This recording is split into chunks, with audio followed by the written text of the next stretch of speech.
नमस्कार मित्रों। एक समय की बात है, एक सेठ जी थे जो कि बड़े ही कंजूस थे।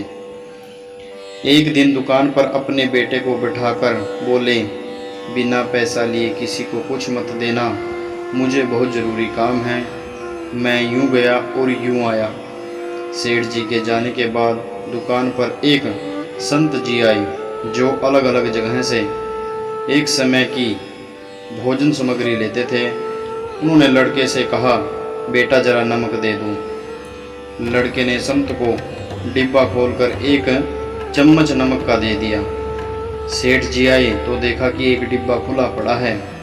सेठ जी ने कहा, क्या बेचा?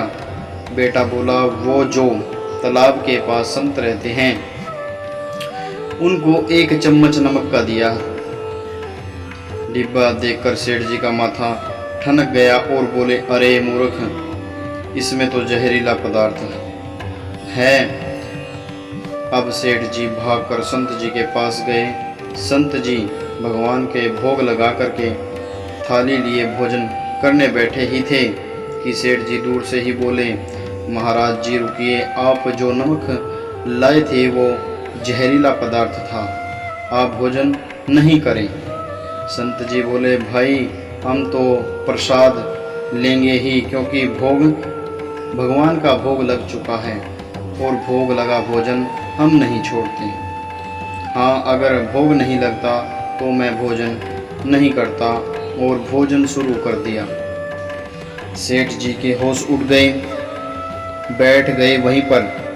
रात पड़ गई तो सेठ जी वहीं सो गए कि कहीं संत जी की तबीयत बिगड़ गई तो कम से कम वैद्य जी को दिखा देंगे, इससे संत जी की जान बचेगी और बदनामी से हम भी बच जाएंगे।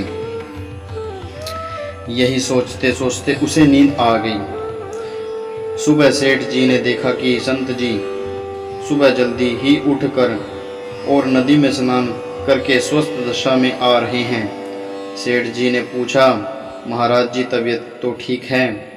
संत बोले, सब भगवान की कृपा है। कहकर मंदिर खोलकर देखा कि भगवान का ही श्री विग्रह के दो भाग हो गए और शरीर काला पड़ गया।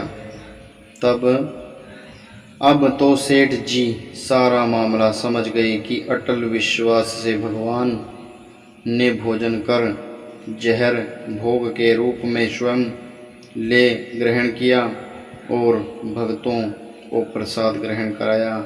सेठ जी ने आज घर आकर अपने बेटे को दुकान संभलवा कर और स्वयं भक्ति करने संत की शरण में चले गए। शिक्षा, भगवान को निवेदन करके भोग लगा करके ही भोजन करें, भोजन अमृत बन जाता है।